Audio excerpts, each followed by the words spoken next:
Hello दोस्तों, नमस्कार। तो हम जो है यूपीएससी के टॉपर्स की कॉपियों के ऊपर एनालिसिस कर रहे थे, है ना। और उसमें जो हम लोगों ने आंसर देखा था वो किसका देखा था? तो हिस्ट्री, आर्ट एंड कल्चर, है ना। इनके उत्तरों का हम लोगों ने एनालिसिस कर लिया था इस सब्जेक्ट का। आज हम डिस्कस करने वाले हैं इंडियन सोसाइटी के ऊपर। ठीक है। देखिए, जो टॉपर्स के आंसर्स है ना, उनका एनालिसिस बहुत जरूरी है, क्योंकि यूपीएससी कोई मॉडल आंसर जो है वो रिलीज नहीं कर रहा है। तो आपको पता कैसे चलेगा कि यूपीएससी क्या पसंद कर रही है आंसर में, क्या नहीं पसंद कर रही है? वो पता चलेगा जब आप सिलेक्टेड लोगों के आंसर्स देखेंगे। और केवल सिलेक्टेड लोगों के नहीं, टॉप स्कोरर के जब आप आंसर देखेंगे, टॉप रैंक के आंसर्स देखेंगे, है ना। जब उनके आंसर्स देखेंगे तब पता चलेगा कि हाँ, यूपीएससी तो इन चीजों को बहुत पसंद कर रही है और दूसरी चीजों को कम पसंद कर रही है। तो हमारा भी एजेंडा वही है, जो टॉप स्कोरर है हम उनके आंसर्स को जो है कंपेयर करेंगे और फिर लिखेंगे। देखिए, एक चीज और मैं बताना चाहूंगा कि कोई भी आंसर परफेक्ट नहीं होता है। पिछले बार जब डिस्कस किया था उसी में आप लोगों ने देखा होगा, है ना, कोई भी आंसर परफेक्ट नहीं होता। जैसे जब मैं कंपेयर कर रहा था तो देख रहे होंगे, एक जो टॉपर है, ठीक है, सेम क्वेश्चन को, ठीक है, बहुत अच्छा लिख रहे हैं, है ना। उसमें भी देखेंगे कि एक टॉपर जो है 3 पार्ट अगर क्वेश्चन का है तो 2 पार्ट तो अच्छा लिख दिए, तीसरा पार्ट अच्छा नहीं हो पाया। दूसरा जो टॉपर है, उन 3 पार्ट में से पहले 2 पार्ट में से कोई एक पार्ट अच्छा कर दिया, ठीक है, दूसरा पार्ट मान लीजिए गलत कर दिया, लेकिन तीसरा पार्ट बहुत अच्छा कर दिया। तो इस तरीके से वेरिएशन होते रहते हैं, है ना। आपको बस करना क्या है, क्वालिटेटिव आंसर्स के लिए हमेशा एफर्ट करना है। और क्वालिटेटिव आंसर्स क्या होता है, वो टॉपर्स के आंसर्स को देखते हुए आपको पता चलेगा। ठीक है। तो ऐसा कोई अचानक से ज्ञान नहीं होगा आपको कि ये क्वालिटेटिव आंसर होता है, और पता भी नहीं चलता। क्वालिटेटिव जो आंसर है ना, वो हमेशा रिलेटिव होता है, ठीक है। एक के कंपेयर में दूसरा क्वालिटेटिव होता है ना। तो कॉम्पिटिटिव जो एग्जाम है वो ऐसा ही रहता है। तो आपको जो है हमेशा अन्य की तुलना में answer better better better better करते चले जाना है, ठीक है। तो देखिए, हम जो आंसर्स डिस्कस कर रहे हैं वो बहुत ही कॉम्प्रिहेंसिव डिस्कस कर रहे हैं, है ना। मतलब हिंदी मीडियम के आंसर्स डिस्कशन को लेकर के शायद ही इस तरीके से कोई वीडियो अवेलेबल हो। तो यूटिलाइज कीजिए इस इनिशिएटिव को पूरी तरीके से। जैसे कि हम जो डिस्कस कर रहे हैं उसमें हिंदी और इंग्लिश दोनों आंसर डिस्कस कर रहे हैं। हम कोशिश कर रहे हैं कि हम लोग सेम क्वेश्चंस को देखें कि कैसे जो है दूसरा टॉपर लिखा हुआ है ना। हम अब क्वेश्चंस को इंटरप्रिटेशन के साथ अलग अलग भागों में देख रहे हैं, स्कोप भी देख रहे हैं कि कहाँ पे बेटर कर सकते हैं, है ना। तो ये काफी सारी चीजें हैं जो इस वीडियो में हम अच्छे से डिस्कस कर रहे हैं। तो होपफुली आपको बेनिफिट करेगा ये वीडियो आपके आंसर्स की क्वालिटी को बढ़ाने में, ठीक है। तो देखिए, आज के जो आंसर डिस्कस करने वाले हैं उसमें किन किन लोगों के आंसर डिस्कस करेंगे हम। तो एक डिस्कस करेंगे अर्पित जी का, जिनका रैंक था 136 और मेंस में मार्क्स थे 814, है ना। तो इनके आंसर्स भी काफी अच्छे हैं, तो इनको भी डिस्कस करेंगे। प्रेजेंटेशन बहुत अच्छे सीखने को मिलेगा आपको इनके आंसर में, है ना। फिर डिस्कस करने वाले जितेंद्र कुमावत जी के आंसर्स का ऑलरेडी हम लोगों ने डिस्कस कर लिया है इनके आंसर में का history, art and culture part. आज इनके देखेंगे सोसाइटी पार्ट, क्योंकि इनका नंबर बहुत अच्छा था, है ना। रैंक कम आया क्योंकि इंटरव्यू में कम नंबर मिले थे, तो देखना बहुत जरूरी है इनके भी आंसर्स को। फिर डिस्कस करेंगे हम कोमल पुनिया जी के आंसर का, जिनको 856 मैक्सिमम मार्क्स मिले हुए हैं, है ना। आप देखेंगे 2023 में भी ये सिलेक्टेड थी, इनको आईपीएस मिला हुआ था सर्विस, है ना। 2024 में इन्होंने जो है फिर से काम किया और सिंगल डिजिट में रैंक लेकर के आई, 6 रैंक, है ना। 2023 में इनका 3 डिजिट में रैंक था, ठीक है। और फिर जो पवित्रा पी है, इनको मेंस में 803 मार्क्स मिले हैं और रैंक कितना था? तो 42, ठीक है। तो हम जो डिस्कस करने वाले हैं वो सब सब लोगों के आंसर डिस्कस नहीं कर रहे हैं, सारे सिलेक्टेड लोगों का। जो टॉप स्कोरर है उन्हीं का डिस्कस कर रहे हैं, ठीक है। जो अच्छे आंसर्स है उन्हीं को डिस्कस कर रहे हैं, ताकि हम बेटर लर्न कर पाए, बेटर इंप्लीमेंट कर पाए। तो होपफुली आपको बहुत ये काम देगा आंसर्स की क्वालिटी इंप्रूव करने में। हम डिस्कस करते हैं, है ना। तो पहले जितेंद्र और पवित्रा जी के आंसर्स का देखिए। क्वेश्चंस को पहले समझ लेते हैं, हम क्वेश्चन इंटरप्रिटेशन कर लेते हैं, ठीक है। क्वेश्चंस क्या है कि क्या आप इस बात से सहमत हैं कि भारत में जाति का प्रगतिशील धर्मनिरपेक्षीकरण हुआ है? प्रासंगिक उदाहरणों के साथ अपने विचार का समर्थन करिए। जो जो मेन टर्म है वो मैंने हाईलाइट कर दिया, है ना। जाति का प्रगतिशील धर्मनिरपेक्षीकरण का क्या मतलब है ना। जाति का सेकुलराइजेशन का क्या मतलब है? इसका मतलब है कि जाति की जो पहचान है, देखिए कई लोग क्या किए हैं, इन्होंने भी अपने आंसर्स में थोड़ी गड़बड़ी करी है कि जाति को धर्म से जोड़ दिया है, बिल्कुल, है ना, कि धार्मिक आयाम से अलग होना। देखिए, जाति का धार्मिक आयाम से अलग होना जाति का सेकुलराइजेशन नहीं है। जाति का धर्मनिरपेक्षीकरण का मतलब है कि जाति जो है अपनी पहचान खो रही है। जाति की पहचान क्या थी? पदानुक्रम, है ना। जाति की एक और पहचान क्या है? छुआछूत। जाति की क्या पहचान है? बिजनेस जो है, व्यापार जो है सीमित है ना। कुछ जाति जो है कुछ ही व्यापार में सीमित रहेंगे। और क्या पहचान है? वैवाहिक संबंध अपनी ही जातियों के भीतर, है ना। यही सब तो जाति की पहचान है। तो इन सब में गिरावट आ रही है, ऐसा कह रहे हैं, है ना। जाति का सेकुलराइजेशन का मतलब है यही है कि जाति इन सब चीजों में गिरावट आ रही है। तो पूछ रहा कि क्या आप इस बात से सहमत है कि भारत में जाति का प्रगतिशील धर्मनिरपेक्षीकरण हुआ है? है ना। तो इसके दो पार्ट हैं, आप या तो सहमत होंगे या असहमत होंगे, तो आपको दोनों ही पार्ट बताना पड़ेगा, और जब बताएंगे तो प्रासंगिक उदाहरणों के साथ बताएंगे। ठीक है, अब देखते हैं इंट्रोड्यूस कैसे किया इन्होंने इस क्वेश्चन को। तो इंट्रोडक्शन जो है, जाति एक सामाजिक व्यवस्था है जिसमें जन्म के आधार पर व्यक्ति के अधिकार व कर्तव्य निर्धारित होते हैं। यहाँ पे देखिए जो इन्होंने इंट्रोडक्शन लिखा है कि caste is a close endogamous group affiliated to Hinduism but many trends shows that कि अदर रिलीजन जैसे कि हाँ other religion also are influenced by caste system. ठीक है, मतलब वो कह रहे हैं कि जाति जो है एक बंद व्यवस्था है, वैवाहिक संबंध जो है जाति के भीतर ही होता है, इंडोगेमस मतलब वही होता है, और ये हिंदुइज्म से मेनली एसोसिएटेड है, लेकिन अन्य धर्मों में भी फैल रहा है। ठीक है, सेम अप्रोच देखिए ना, यहाँ पे भी वो तो जाति व्यवस्था ही बता रहे हैं, जाति व्यवस्था क्या है, यहाँ पे भी उन्होंने यही बताया है ना। इनके थोड़े टर्म जो है और ज्यादा है, जैसे कि इन्होंने फिर बस लिखा है कि जन्म के आधार पे व्यक्ति का अधिकार व कर्तव्य, इन्होंने जबकि बंद व्यवस्था भी जोड़ा है, इंडोगैमस भी जोड़ दिया है, प्लस में कहा है कि हिंदुइज्म से भी जुड़ा हुआ है, लेकिन इसकी जो क्षतिपूर्ति है जो यहाँ पे इन्होंने किया, उसकी क्षतिपूर्ति कहाँ से हो जाती है, तो ये जीएस ध्रुवे से। इन्होंने बस नाम ऐड कर दिया ना इंट्रोडक्शन में, इसकी क्वालिटी बढ़ गई। आप कहेंगे सर ये नाम कहाँ से लेकर के आएंगे, क्या अलग अलग किताबें पढ़ेंगे? नहीं भाई, ये जो है ना ये सब नाम एनसीईआरटी में ऑलरेडी दिया गया है, आप नोट कर लिया कीजिए जब आपने सोसाइटी के शॉर्ट नोट्स बनाने होंगे। ठीक है, अब आते हैं कि इन्होंने आगे कैसे प्रोसीड किया। तो यहाँ पे लिख रहे हैं भारतीय जाति का प्रगतिशील धर्मनिरपेक्षीकरण। तो यहाँ पे वो एग्री कर रहे हैं, कह रहे हैं कि हाँ भारतीय जाति का जो है प्रगतिशील धर्मनिरपेक्षीकरण हुआ है। तो यहाँ पे क्या क्या तर्क दे रहे हैं, संस्कृतिकरण देखिए की टर्म सोसाइटी से रिलेटेड, और फिर एम एल श्रीनिवास को इंक्लूड कर रहे हैं। ये क्या टर्म कहीं बाहर से लेके आए, नहीं, एनसीईआरटी के सोसाइटी वाले चैप्टर में ही है। ठीक है, तो वहां से आ जा रहा है, जैसे कि है ना, जैसे शूद्र द्वारा अनेक जनेऊ धारण करना, है ना, शूद्र द्वारा जनेऊ धारण करना, ये यही है ना, नीची जाति जो के लोग जो है ऊपर जाति के लोग, यही संस्कृतिकरण है। फिर विसंस्कृतिकरण बताया है ना, विसंस्कृतिकरण में फिर उन्होंने एग्जाम्पल दिया। ठीक है, फिर वैश्विकता मतलब जो व्यापार वगैरह है या फिर जो कार्य है उसमें देखेंगे आप बदलाव हो रहा है, तो जजमानी व्यवस्था का अंत होना, फिर उदाहरण। तो देख रहे यहाँ पे क्वेश्चन क्या था, प्रासंगिक उदाहरणों के साथ अपने विचार का समर्थन करिए। तो हर जगह पे वो प्रासंगिक उदाहरण देने की कोशिश कर रहे हैं, इसीलिए मैंने गोल गोल घेरे में प्रत्येक उदाहरण को हाईलाइट किया है। हर पॉइंट में उदाहरण देने की कोशिश करी उन्होंने, तो आपको भी हर पॉइंट में उदाहरण देने पड़ेंगे। कई जगहों पे उदाहरण जो है आपको सटीक मिलेगा बिल्कुल, कई जगहों पे आपको उदाहरण सटीक नहीं मिलेगा, आपको थोड़ा सा वहीं पे बनाना पड़ेगा, है ना। आप लिखेंगे छोटे छोटे लिखेंगे, है ना, जैसे यहीं पे देखिए इनके पॉइंट्स में देखिए कि एक पॉइंट एक लाइन में कितने शब्द लिख रहे हैं, 1 2 3 4 5, है ना। यहाँ पे देखिए 1 2 3 और इसका आगे जो है खाली छोड़ दिया, फिर यहाँ से लिख दिया। जहां पे आपको नहीं भी आएगा, कम कंटेंट आएगा ना, वो यहाँ पे ऐसे ही मैनेज करते हैं लगभग टॉपर्स का। इसका भी आंसर देखिए ना, इनका जो पवित्रा एम जी का है, कितने वर्ड लिख रहे हैं, 1 2 3 4, 1 2 3 4 5, है ना। आप सोच रहे हैं कि 8-10 वर्ड लिखेंगे, पूरा कंटेंट लिखेंगे, नहीं होता है भाई, है ना। आप जो है अच्छे टर्म लिखेंगे ना, और थोड़ा प्रेजेंटेशन वगैरह पे अच्छे काम करेंगे तो समय निकल जाएगा उसी चीज में। और आपको 1-2 क्वेश्चन नहीं लिखने हैं, पूरे 20 क्वेश्चन मैनेज करने होते हैं। ठीक है, और स्पेस भी मैनेज करना पड़ता है। अगर आप बिल्कुल समझिए कि आप एक लाइन में 7-8 वर्ड लिखेंगे ना, तो आपके स्पेस जो है खाली रह जाएगा, और ये फिर स्पेस जो है खाली वो नेगेटिव इम्पैक्ट छोड़ता है। ठीक है, तो वैसा काम नहीं करना है हम लोगों को। जो एक बेहतर रणनीति हो सकती है वही, तो आप जो है एक लाइन में 5-6 तो मैं ज्यादा ही कह रहा हूँ, 5 एक वर्ड तक ही मैक्सिमम लिखिए। ठीक है, फिर इन्होंने दूसरा पक्ष बताया है, जाति में धार्मिक तत्व बढ़े हैं, जैसे कि जातीय दंगे, सांप्रदायिक दंगे, खाप पंचायत का बढ़ना। ठीक है, तो यहाँ पे हालांकि दोनों पक्ष को थोड़ा सा, मुझे लगता है कि दूसरा पक्ष को थोड़ा सा और वेटेज देना चाहिए था।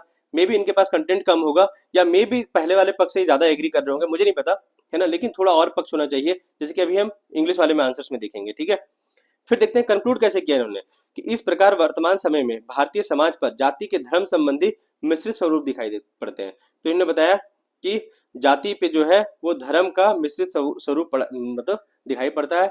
जनरल सा कंक्लूजन लिखा है इन्होंने, है ना, इतना इम्पैक्टफुल नहीं लगा मुझे।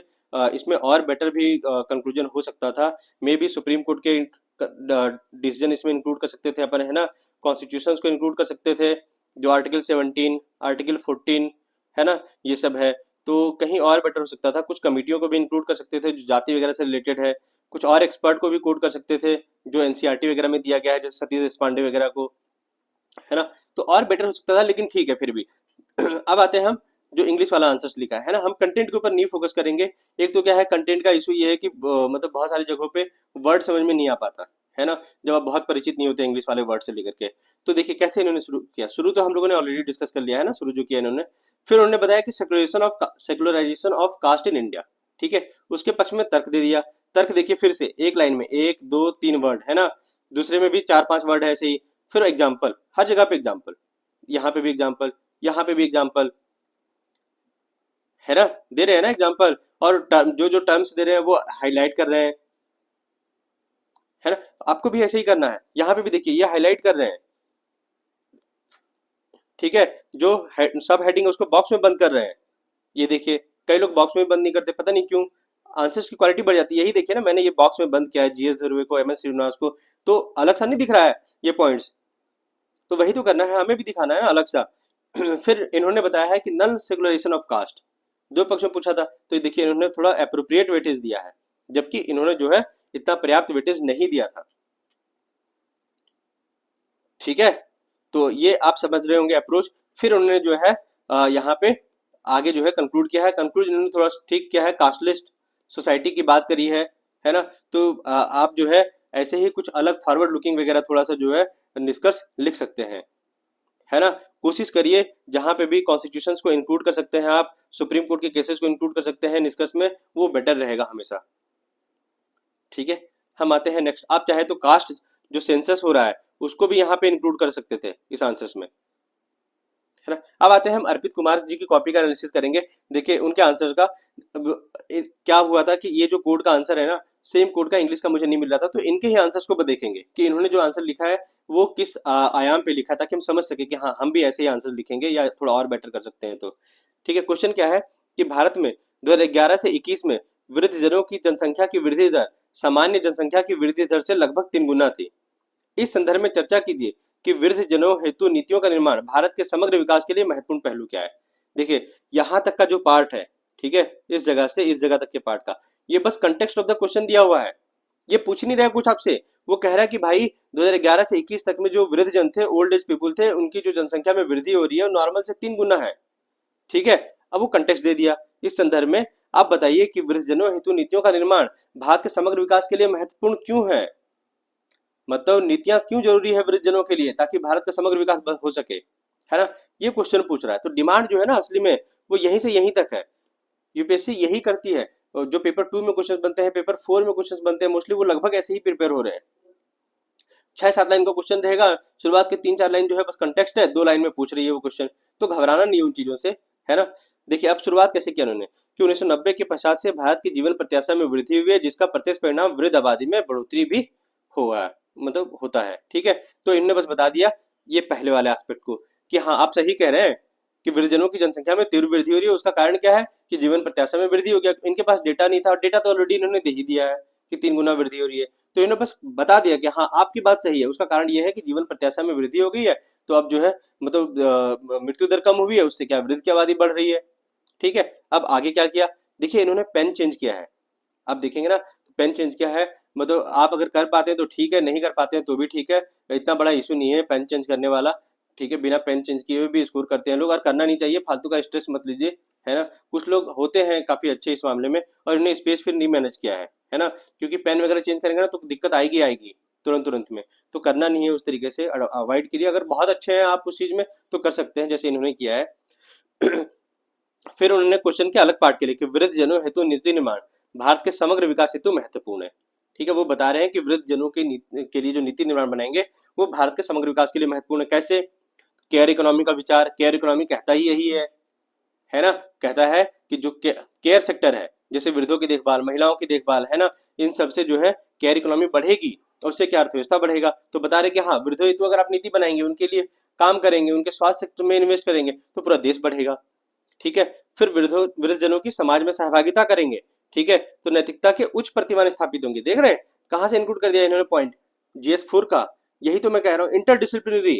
जब आंसर आएंगे ना आपके, तो आप जो है यहाँ के पॉइंट्स वहां जोड़ देंगे, वहां के पॉइंट्स यहाँ जोड़ रहे होंगे, तो ये जो है खूबसूरती है यूपीएससी के पेपर का भी, क्वेश्चन का भी, है ना, और यूपीएससी के सिलेबस का भी, कि एक जगह के जो आंसर है दूसरी जगह जुड़ जाते हैं। पेपर 1 का तो क्वेश्चन देखा ही होगा आप लोगों ने इस बार का, है ना, कहाँ कहाँ के क्वेश्चन थे। फिर है तीसरा पॉइंट कि वृद्ध जनों के स्वास्थ्य पर खर्च में कमी आएगी, ठीक है, आउट ऑफ पॉकेट एक्सपेंडिचर बढ़ेगा, उससे भी जो है भारत का समग्र कल्याण होगा, क्योंकि जो है फिर उनका स्वास्थ्य बेटर होगा, स्वास्थ्य बेटर होगा तो फिर जो है और कंट्रीब्यूट कर पाएंगे। फिर वृद्ध आबादी की अर्थव्यवस्था में सहभागिता भी बढ़ेगी, है ना, इससे क्या है मानव संसाधनों पे दबाव कम पड़ेगा। अब लगता है, अब क्या लगता है कि इस तरह के क्वेश्चन हम कहीं पढ़े होंगे नहीं पढ़ते हैं, लेकिन यहाँ का पॉइंट्स वहाँ का कॉन्सेप्ट इस तरीके से इंक्लूड करते हुए एक अच्छा आंसर लिख सकता है आदमी। ठीक है, इस प्रकार वृद्धजनों के बहुआयामी पहलुओं को ध्यान में रखते हुए तथा उन्हें शामिल करके नीति निर्माण भारत की विकास गति को द्रुत करेगा, तेज करेगा, है ना। अब देखते हैं हम लोग कि इसमें और क्या जुड़ सकता था इस आंसर में, है ना। लिखा तो इन्होंने अच्छा है, ठीक है, लेकिन क्या इंक्लूड कर सकते थे? इंक्लूड कर सकते थे हम वृद्धों संबंधी जो नीति है भारत में, अनुच्छेद 41 जो है ना, सूचक्र इंक्लूड कर सकते थे कि जो वृद्धों के ऊपर नीति बनाएंगे तो उससे क्या इम्पैक्ट होगा, है ना, ऐसा कुछ बना दिया। फिर यहाँ पे कुछ इम्पैक्ट होगा, फिर उससे एक इम्पैक्ट होगा, ऐसे करके सूचक्र बन गया। ठीक है, ये कैसे बनेगा, आप इन चीजों को प्रिपेयर करके रखेंगे। ठीक है, तो हम लोग इसके बारे में देख चुके हैं। अब आते हैं अगले आंसर्स में। एक मिनट,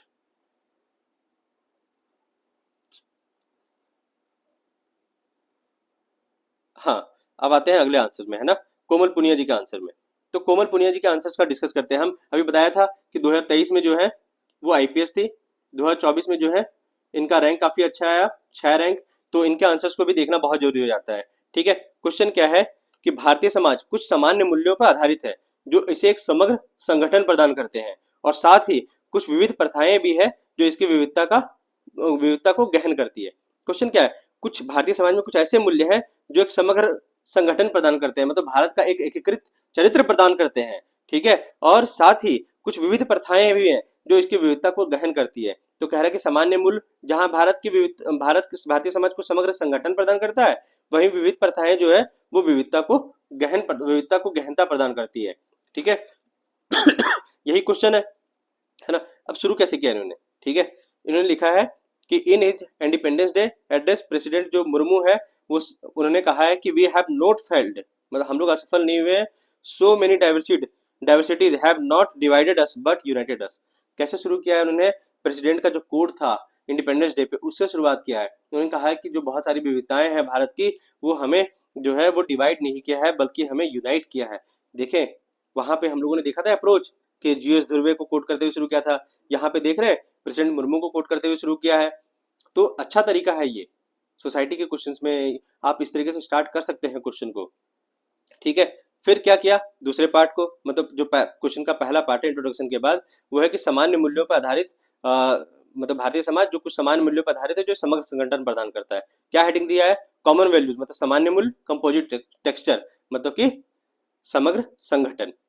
ठीक है, तो कैसे कॉमन वैल्यूज से समग्र संगठन बन रहा है, जैसे कि यूनिटी एंड डाइवर्सिटी, है ना।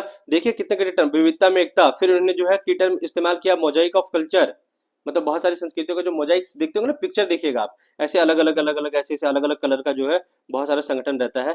तो वो मोजाइक ऑफ जो कल्चर है उसके बारे में उन्होंने किया है। सिम्फनी ऑफ वॉइसेस किया है, ये टर्म है बेसिकली, की टर्म्स वगैरह। आप कहेंगे सर ये सब हिंदी में है, हिंदी में भी है, और प्लस में आप लिखिए ना देवनागरी में सीधा लिख दीजिए इस तरीके से, सिम्फनी ऑफ वॉइसेस।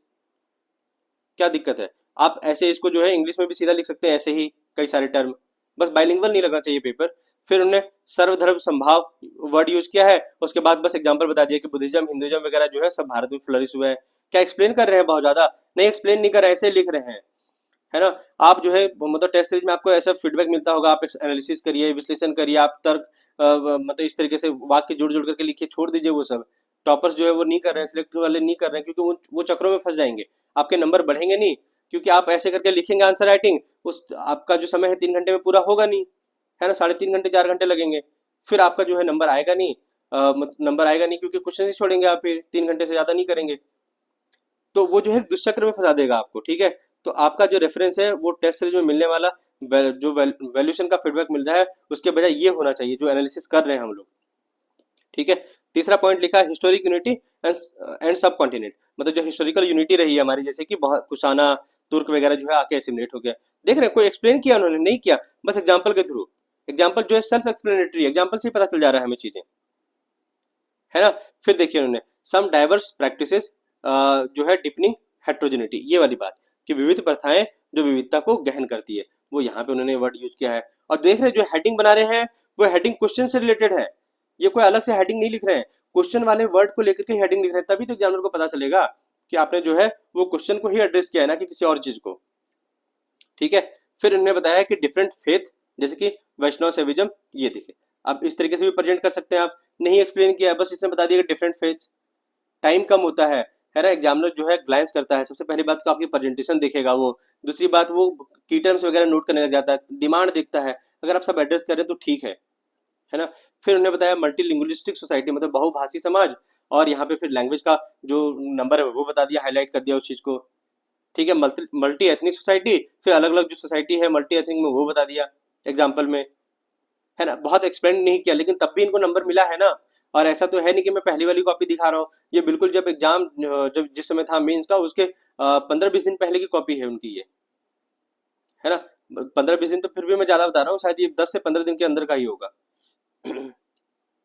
फिर ज्योग्राफी बेस्ड डाइवर्सिटी, है ना, इस तरीके से। फिर उन्होंने जो कंक्लूड किया, उन्होंने लिखा कि this are prone to challenges like, मतलब वो कह रहे हैं कि जो भारत की विविधता है, भारत के जो मूल्य हैं, वो चैलेंजेस से सुभेद्य है, जैसे कि वैश्वीकरण चैलेंज दे रहा है, क्षेत्रवाद चैलेंज दे रहा है, अलगाववाद चैलेंज दे रहा है ना। लेकिन इसके साथ ही वो आशावादी नजरिया रख रहे हैं कंक्लूजन में, वो कह रहे हैं कि भारत जो है चैलेंजेस तो फेस कर रहा है, लेकिन भारत जो है इन सब चैलेंजेस से ज्यादा एकीकृत और ज्यादा जो है सुरक्षित उभर करके आया है, रेजिलियंट एंड यूनाइटेड। ठीक है, तो एक आशावादी कंक्लूजन दिया, तो आप जो है इन सब कंक्लूजन से सीख सकते हैं। मुझे लग रहा है कि आप जो है और आंसर्स का एनालिसिस करिए। ठीक है, हम दूसरे सब्जेक्ट के साथ फिर से तैयार होंगे। जिनको भी मतलब इस तरीके का पीडीएफ वगैरह चाहिए जो हम लोगों ने एनालिसिस किया है, अगर ऐसा कुछ पीडीएफ चाहिए तो आप जो है हमारा टेलीग्राम ग्रुप ज्वाइन कर लीजिए, @बर्नवाल सर। ठीक है, डेली लिखते रहिए आप अपने answers. Thank you so much, hope you are enjoying.